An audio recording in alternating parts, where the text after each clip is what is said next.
ఒకటి రెండు సెక్షన్లు ఎందుకు పెట్టారో కూడా మాకు అర్థం కావట్లేదండి అన్నారు కదా. అంటే ఇప్పటివరకు నేను కొన్ని సెక్షన్లు చదివాను. 111 ఒకటి, 112 ఒకటి, అంటే 111/2 అనుకుంటా, 2 112 సబ్సెక్షన్ 1. 112 సబ్సెక్షన్ 1 ఏంటంటే పిట్టి క్రైమ్స్ అండి. పెట్టి క్రైమ్స్ అంటే బచ్చాలు ఆడతారు చూసారు రోడ్ల మీద, చిన్న చిన్న గోళీలు అట్లా ఆ టైప్కి వచ్చేదండి. అంటే ఈ నారి ఏమన్నా కంప్యూటర్ తీసుకొచ్చి వీళ్ళందరినీ కూర్చోబెట్టి ఆడండి డబ్బులు తీస్తే ఆ టైప్ రావాలి, కానీ మరి అది ఎందుకు వచ్చింది దానికి. ఇప్పుడు 111 సెక్షన్ ఏదైతే నేను మెన్షన్ చేశానో అది చాలా డేంజరస్ సెక్షన్ అని విన్నానండి. సెక్షన్ అంటే దాంట్లోని అదొకటి తీవ్రత చాలా తీవ్రత, ఇమ్మోరల్ ట్రాఫికింగ్, అంటే బిఎన్ఎస్ వచ్చిన తర్వాత అవన్నీ దీంట్లో ఇంప్లిమెంట్ చేసుకొచ్చారు, దీంట్లో పెట్టుకొచ్చారు. డ్రగ్ ట్రాఫికింగ్ సంబంధించి, అదే ఉమెన్ వాటికి సంబంధించి ఉంది. మొన్న ఒక అడ్వకేట్ గారు ఏదో ఒక ఇంటర్వ్యూలో చెప్తూ నాని అమ్మాయిలు నమ్మేశాడు, నాని అమ్మాయిలు మార్పింగ్లు చేస్తాడు, అందుకే ఈ సెక్షన్లు పెట్టాడు, అవన్నీ కొంచెం పాపం నాలెడ్జ్ లేకుండా మాట్లాడుతున్నారు ఆయన. అంటే కేసు మీద నాలెడ్జ్. అదే చూసాను నేను ఆ ఇంటర్వ్యూ చూసాను. అంటే ఆయన చెప్పిన దాంతో మీరు నాని కౌన్సిల్గా ఏకీభవించారు. అసలు ఆయన చెప్పింది మొత్తం ముమ్మాటికి తప్పండి. అది మిస్లీడింగ్ ఇన్ఫర్మేషన్. మీకు తెలిస్తే చెప్పండి, తప్పేం లేదు. మీకు తెలియనప్పుడు మాకు తెలియదండి అని చెప్పాలి. అమ్మమ్మో ఆ సెక్షన్, అమ్మో అంత పెద్ద సెక్షన్ పెట్టారా, అది ఏమనుకుంటున్నారో అమ్మాయిలు అంటే అది చాలా తప్పండి. జనాలు ఏమనుకుంటారు, ఏమీ లేని దానికి ఈరోజు కేసు పెట్టారు, ఏమీ లేని దానికి ఈరోజు కేసు పెట్టారు. అలాంటిది ఇలాంటిది వెళ్తే ఇంకా భయంకరమైన బ్యాడ్గా థింక్ చేస్తారండి జనాలు. కాదండి, ఏమీ లేని దానికైనా అంటున్నారు. అంటే నాని చేసిన పని తీవ్రతని మీరు కౌన్సిల్గా అంటే తక్కువ అనుకుంటున్నారా అనేదండి. ఫ్రెష్గా రీసెంట్గా జరిగితే అది మీరు అన్నట్టు అది ఒక పాత వీడియో సర్క్యులేట్ అయ్యిందండి. సార్ ఇప్పుడు నాకు చిన్న డౌట్. యాక్చువల్గా ఇందాక నుంచి మీరు పాత వీడియో చూసారు సజ్జనార్ గారు, లేకపోతే ఇప్పుడు సో సర్క్యులేట్ అవుతుంది పాత వీడియో అని చెప్తున్నారు కదా. అంటే ఈ మధ్య రీసెంట్గా నాని వాటికి సంబంధించి గేమింగ్ యాప్స్కి సంబంధించి అంటే లేకపోతే ఆ పర్టికులర్ యాప్కి సంబంధించి ప్రమోషన్ ఏం చేయట్లేదండి రీసెంట్గా? ఎక్కడ లేదండి, ఎక్కడ లేదు. ఆన్లైన్లో కూడా రావడం తగ్గించారండి. ఎందుకంటే వర్క్ ఉండడం వల్ల. అంటే ఇప్పుడు అతనికి షిప్కి వెళ్తారండి, 10-14 లోన్ నుండి బయటకు వస్తారండి అతను. అంటే ఆ టైప్ పర్సన్ అతను. మీకు తినిందే ఉంటుంది. వీడియోస్లో చాలా వీడియోస్ చెప్తూ ఉంటాడు. నెలలో 30 రోజులు ఉంటుందండి. 30 రోజుల్లో సగం రోజు షిప్కి వెళ్తారండి, మళ్ళీ 2 డేస్ రెస్ట్ మళ్ళీ వెళ్తారండి. యాక్చువల్గా ఈ రూపు వీడియోస్ కూడా తక్కువ చేస్తాను అతను మీకు గమనిస్తుంటే తక్కువ వీడియోస్ చేస్తున్నారు. అంటే ఇప్పుడు మీకు ఎలా చెప్పాలంటే, ఇప్పుడు వ్యాపారం అనేది మనకు ఫస్ట్ పోయిందండి. ఇప్పుడు అంటే మీడియా అనేది హైప్ ఉండొచ్చు, క్రియేట్ అయింది, నా లోకల్ బాండ్ పెద్ద పేరు, జీవన విధానం, జీవన భృతి ఏదైతే ఉందో దాన్ని వదులుకోవట్లేదు. అతనైతే ఫిషర్మ్యాన్ సార్. అతను ఏంటంటే ఫిషర్మ్యాన్, అతని వృత్తి ఏంటంటే అంటే చేపలు పట్టడం. అతను బోట్ మీద వెళ్ళి చేపలు పట్టుకొని వస్తారు. అది ఏంటంటే ఖాళీ లేరు సార్. ఫస్ట్ ఆఫ్ ఆల్ ఇవన్నీ ఇప్పుడు అదే అంటున్నారు పాపం. అంటే తెలియనివన్నీ చెప్పేస్తున్నారు. ఎందుకంటే ఫస్ట్ ఆఫ్ ఆల్ అతను ఇప్పుడు రోడ్డు మీద తిరిగే వ్యక్తి అనుకోండి సార్, ఏ పని లేకుండా తిరిగానుకోండి సార్, ఆడు చెప్పండి సార్, ఆడు చేస్తే నమ్ముతారు జనాలు. ఇతనేంటి సార్, ఇతనికేంటి సార్ అంధకారమా? అతను బోట్లు ఉన్నాయి. అంటే నేను ఒకటి చెప్పాలి మీకు. జనరల్గా ఏంటంటే ఇప్పుడు క్రికెట్ మ్యాచ్ జరుగుతుంది, అదే టైంలో క్రికెట్లో ధోని బ్యాటింగ్ చేస్తూ ఉంటాడు. ధోని యాడ్ వస్తుందండి, టైం ధోని వస్తాడు. ధోని అక్కడ ఉన్నట్టు ఇక్కడ ఉన్నట్ట క్రికెట్ మ్యాచ్లో ఈ రికార్డింగ్లు ఏవైతే ఉన్నాయో నాని క్లియర్గా కన్ఫెషన్ చేసినట్టు పోలీసులు చెప్తున్నారు. మరి మనకైతే తెలియదు.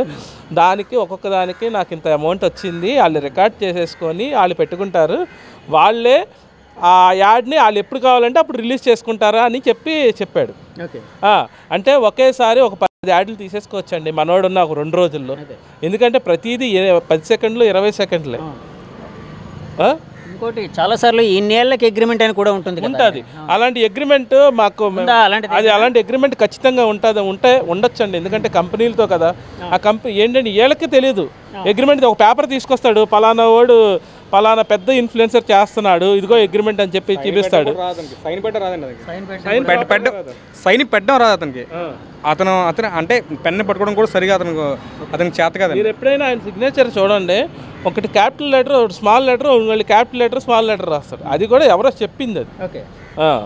ఇప్పుడు రీసెంట్గా మామూలుగా స్మార్ట్ ఫోన్ వచ్చిన తర్వాత అందరికీ వాడటం అలవాటు అయిపోయిందండి. ఆడు చదువుకున్నా చదువుకోకపోయినా. దాన్ని అంత మాత్రం ఇగో ఈ వీడియో ఓపెన్ చేస్తే లీగలు, ఈ వీడియో చేస్తే ఇల్లీగలు అని చాలామందికి తెలియదండి. ఇంకో ఇన్స్టాగ్రామ్లోనే మనం ఇల్లీగల్ ఏమన్నా ప్రమోట్ చేస్తే, ఇల్లీగల్ ఏమన్నా పెడితే ఆడికి వెంటనే అక్కడ వచ్చేస్తుందండి, మొత్తం మనకి వార్నింగ్లు వచ్చేస్తాయి. ఇందులో ఇది రాలేదు కాబట్టి వీళ్ళందరూ ఏమనుకున్నారు, ఉంది మంచిదే అది అనుకొని జరిగింది, అది అంతండి సార్. అలాగే ఇప్పుడు నాని అంటే యాక్చువల్గా ఈరోజు కేసు పని మీద కూడా మీరు విజయవాడ నుంచి వచ్చారని తెలిసింది నాకు. సో ఆ విధంగా నేను మిమ్మల్ని పట్టుకోగలిగాను. అంటే ఈరోజు ప్రొసీడింగ్స్ సంబంధించి ఏం జరిగిందండి? ఈరోజు ప్రొసీడింగ్స్ అంటే జస్ట్ జరిగింది, ఇప్పుడు ఈ సెక్షన్స్ ఏం వర్తించవన్న పాయింట్ అయితే నేను రైజ్ చేశానండి. అదొక్క పాయింటే నేను మేజర్గా రైజ్ చేశాను. ఎందుకంటే ఒక ప్రమోటర్ ఇతను, ఈ ప్రమోటర్కు వచ్చే సెక్షన్లు వేరు, బయట నిజంగానే క్రైమ్ చేసిన వాళ్ళకి వర్తించేది వేరు. నేను జడ్జి గారికి కూడా ఒకటే చెప్పా, స్టిల్ ఆ యాప్ రన్నింగ్లో ఉంది సార్, అది మరి అది లీగల్ అనుకుంటారా ఇల్లీగల్ అనుకుంటారా అని నేను నా ఫోన్ ఓపెన్ చేసి చూపించాను. పర్టికులర్ యాప్ అనేది ఈ రోజుకి కూడా ఓపెన్లో ఉంది. మరి పోలీసులు ఆ రోజు 21st నుంచి 27th లోపల ఈ రోజు దాకా బ్లాక్ చేయలేదు, ఏమీ చేయలేదు. వాళ్ళు ఎటువంటి యాక్షన్ తీసుకోవట్లేదు. ఎంతసేపు ఏంటంటే ఎవరో ఒకరు కంప్లైంట్ పెట్టారు, అది క్రికెట్ బుక్కీస్ మీద పెట్టిన కంప్లైంట్లు అయ్యే సెక్షన్లు తీసుకొచ్చేసి అందరు కాపీ అండి. నేను రీసెంట్గా విన్నది ఏంటంటే విశాఖపట్నం సైబర్ క్రైమ్ వాళ్ళు ఒక 10-15 ఏ క్రైమ్లు అంటండి కాపీ పేస్ట్ అని నేను అనుకుంటున్నానండి, ఇంకేమీ లేదు. అది అంటే సార్ ఇప్పుడు నానిని అయితే రిమాండ్కి ఇచ్చారు కదండి, ఇది ఎన్నో రోజు అండి? 14 రోజులు రిమాండ్కి ఇచ్చారండి. 14 days రిమాండ్స్కి ఇచ్చారు. ఈ రోజు అరౌండ్ వరకు ఉందండి రిమాండ్, March 7th వరకు ఉంది. అంటే ఈ మధ్యలో మీరు కలవగలిగారా కౌన్సిల్గా? నేను కలిశానండి. కలిస్తే ఏమన్నారు ఆయన? ఏమంటారండి, అందరూ అదే అడుగుతున్నారంట. అదే సెలబ్రిటీ కాబట్టి అందరూ కొంచెం స్పెషల్గా వచ్చి పలకరించడం అది జరుగుతుందంట. సరే, జైల్లో పలకరిస్తున్నారు. అది అంటే దీనికి సంబంధించి ఆయన అంటే తన ఆవేదన ఏమైనా మీకు ఏ విధంగా చెప్పాడు? ఆవేదన చాలా కుంగిపోతున్నాడు సార్. మానసికంగా కుంగిపోవటం పక్కన పెడితే, నాకు తెలిస్తే నేను ఎందుకు చేస్తానన్నా అంటున్నాడు. ఒకటే మాట, నాకు తెలియదు, నా గవర్నమెంట్ కూడా ఎవరు ఆపలేదు, ఎవ్వరు ఎటువంటి దాని నుంచి చేయలేదు. ఆయన మరి ఎందుకు పెట్టాడు, ఆయన మీద సడన్గా సడన్గా ఆయన పెట్టే వరకు కూడా ఈ విశాఖపట్నం పోలీసు ఎవరు నన్ను అడగలేదు. పెట్టిన తర్వాత సడన్ అడిగాడు. కానీ నాకు ఒక డౌట్ ఉందండి, ఈయన November 23లో ఫైర్ యాక్సిడెంట్ ఒకటి జరిగిందండి.